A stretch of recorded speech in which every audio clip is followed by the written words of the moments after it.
Anime genres. Psychological, romance, comedy, action, all amazing genres and can be absolutely brilliant in showing what these genres can be all about if written and executed right. But what about experiencing a genre that can captivate you in its stories and provide you an experience all on its own? Some stories are beautiful in ways they are written, and others are just really fun experiences that make you adore this medium. So what is this genre? In this video, we're going to be talking about one of the best anime genres that has ever been conceived: slice of life.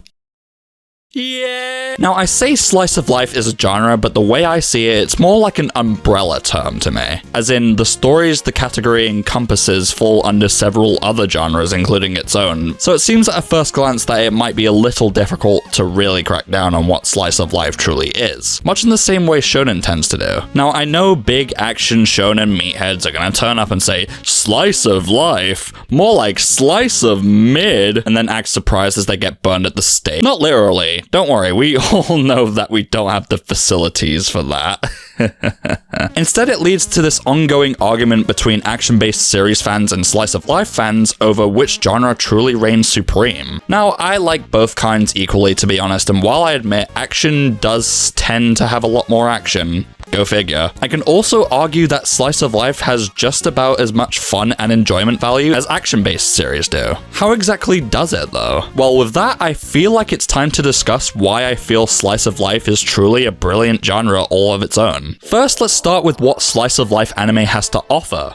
It can depend on the series, but usually slice of life is, well, life. Doesn't sound too promising? Okay, how about giving us the life of a guy who has had to deal with hating his life and the town he has come from until someone just happened to walk into his life and turn it all around. A story chock full of mystery, coming to terms with growing up and changing, and learning how to appreciate loved ones and friends around you as family. Well, Clannad's got you covered. Although I will say right now, it's loosely a slice of life. If you watched it or read the visual novel for it, you probably know why. Okay, how about something a bit more laid back? Perhaps you would like a story about a girl who finds herself in band class reacquainting with old friends and making new ones, and generally just comes off as a compelling story of friendship, passion, and community. Hibike Euphonium might be up your alley then. I know those two examples are Kyoto Animation anime, by the way, but other slice of life icons can be found with Toradora and Little Busters by JC Staff, Fruits Basket 2019 by TMS, March Comes In Like a Lion by Shaft, and pretty much a whole bunch of others. What I'm saying is, KyoAni isn't the only studio responsible for good slice of life stories. However, they definitely dominate when it comes to the sheer amount of slice of life they have produced, which become well loved throughout the anime community. Alright, so slice of life is usually depicting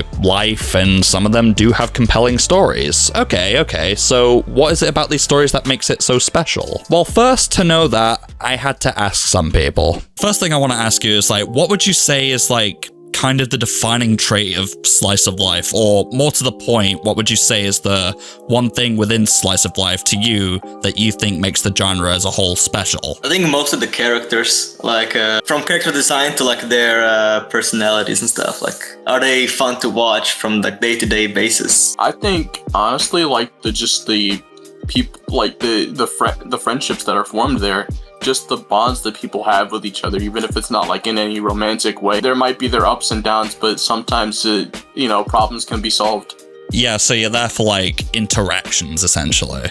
Yeah. I'd say the defining trait of slice of life is comfort. Usually, life can get very stressful or aimless, especially in Asia where work and study culture is very tough. In those situations, slice of life shows have the power to bring out and remind watchers about the comfort of the mundane, acting as sort of a pillow to soften the blow. They showcase and provide enjoyment from daily events of life, reminding people of happier times that they might have had in the past or want to have in the future. I feel like it's that ability to provide comfort and relaxation that is the strongest and most important aspect of slice of life, which makes it so nice to watch after a hard day at work. On that note, what would you say really makes it stand out for you from other categorized anime such as, say, Jujutsu Kaisen or Chainsaw Man in terms of those being like action shonen? Like, what would you say makes some slice of life stand out from them? I feel like, obviously, the main difference is that the appeal is a lot less surface level. People usually find entertainment in things that boggle the mind in some way, whether it be some crazy writing or incredible action.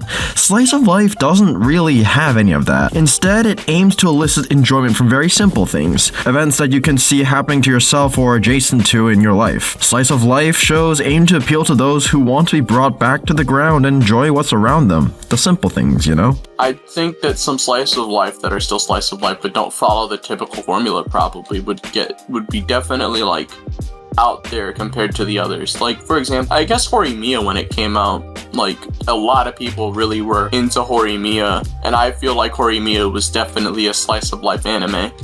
Yeah. And I guess a more controversial one is like My Dress Up Darling. That's definitely slice of life. Oh, absolutely. Like, yeah. there are people who loved it, and then the people who just didn't understand at all what was going on. Clearly couldn't understand that this was a show about it's a slice of life show that comes with accepting what you like and don't let anyone decide what you should or should not do because you like this certain thing. Definitely, like, in the mood that it presents, because it's different from like fighting shonen and stuff, right? Where it's all like fighting and stuff, and here it's more mellow. I would say it's more chill. Yeah, I would say it's definitely has its benefits in like character development, like character writing.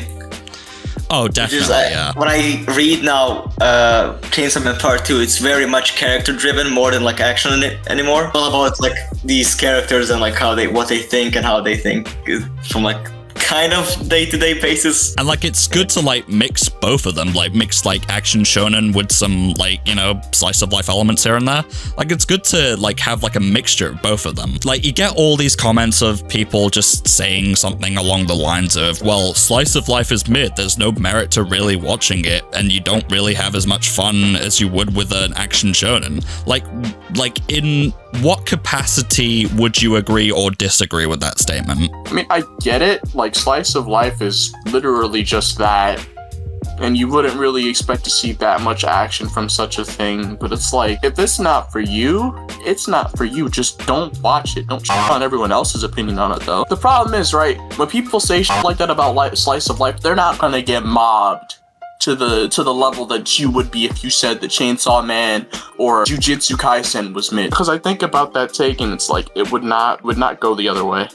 It's like, I get the statement, but it's like with action shonen, it's a different feeling to that as slice of life. With action shonen, you get raw, exhilarating fun, but on the other hand, slice of life can just provide so much more when you think about its ability to just write a story or just create like a really wide range of scenarios if it so chooses to. I think it's a matter of target audience. People are always entitled to their own opinions, but ultimately you're comparing apples and steaks. Slice of life and shonen cannot replace each other and serve entirely different perspectives on the media spectrum, appealing to different people in fully unique ways. And the more kinds of stories that are out there, I say the better. People can find fun in different things, and just because crazy action or intricate writing can be fun to some, it doesn't mean that other people can enjoy things like charming characters or relaxing landscapes. I just think they're in a wrong mindset when I start like watching slice of life. I guess, yeah, there is some slop that's like, okay, whatever, these are like definitely just fillers for this, like but like sometimes you get amazing stuff like Dragon Maid and Clannad and stuff like that, which is like much better than like the other slop, I would say. Oh, absolutely. Exactly. It's like they're not the same genre at all, so you shouldn't even be comparing one to the other. That's literally comparing apples to oranges. Don't do that. Yeah. Not getting anywhere with that. Characters can play a huge role, and it's not to say that like action shonen can't do that either, because it can. But I just feel like with the range that slice of life can go into, it can just develop and flourish so much more. As you may notice with each of these interactions, you do get some varied responses. But also if you pay attention to the first question, you notice a pattern with the response. It's all about the characters. Think about it. When you watch action-based series, what is it that you're drawn to aside from the fight sequences, possible choreography, villain expositions, and visuals? What is one of the other things that you can draw attention to? The characters. It is something that I always make sure I repeat because it bears repeating. Characterization. Much in the same way, Slice of Life also draws attention to its characters, but with much more vigor. You see, because some Slice of Life premises are just about the lives and day-to-day activities of the characters,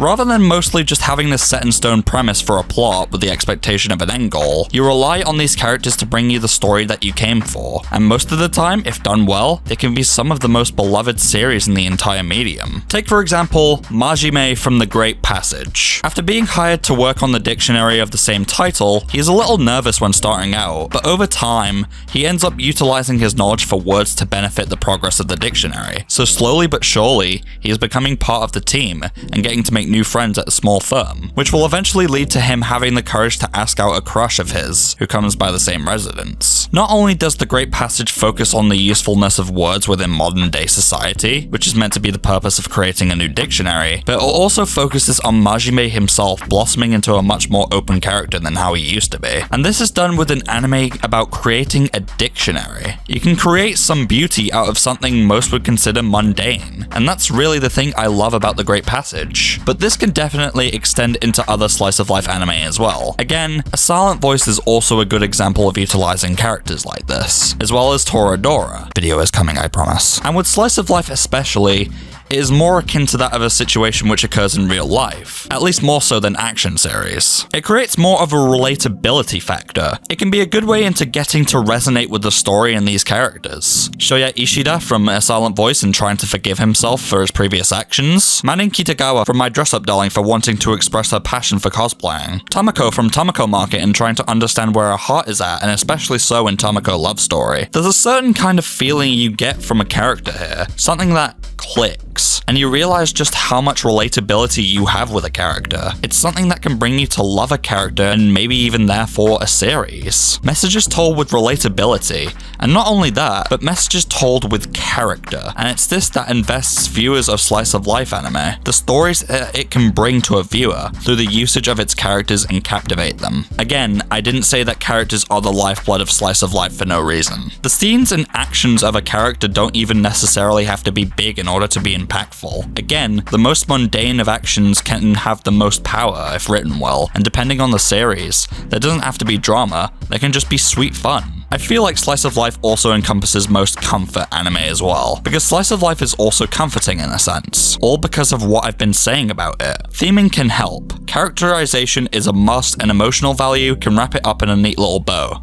That's its power. Now, I know most who disagree will say that the genre is one of the more boring or uninspired ones. Well, okay, I understand that there may be some series out there that probably won't even hold a candle to that of the series that I've also described. That doesn't necessarily mean that the genre as a whole can be considered boring, at least to me. It doesn't have flashy fight scenes, nor does it have the battles that most action shonen are absolutely adored for, but I don't think it's really an excuse to just discount slice of life anime, because it's for the reasons that I've described, characterization and relatability notably as a main drive, that I feel like the genre as a whole can hold its own alongside action anime. Stories don't even have to be this black and white either. This two-sided argument has many colors. Noragami, I feel like, is a good mix of both. Having both slice of life accompany the actions of Hiyori, with her feeling a lot more down to earth, but with action and wacky antics involved thanks to Yato and Yukine being involved in her life. Both genres have their excitement and enjoyability values. It's the same level of enjoyment from either side, but for different reasons. Slice of life may not be thrilling,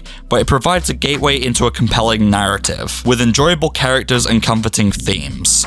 It feels different from an action shonen, you know, but in a really good way. So, to conclude, I love both genres, whether it be action or slice of life, but for different reasons. But in terms of the genre I feel deserves the proper respect, slice of life needs it. And I mainly feel this way because of its usage of character development, comfort within its themes, ability to resonate and relate with the characters, and most of all, emotional impact which can bring any series to its greatest potential. Again, there's more to this genre than you would think, so please reconsider calling it mid and give some slice of life a chance. You never know, you might actually find an anime that you love.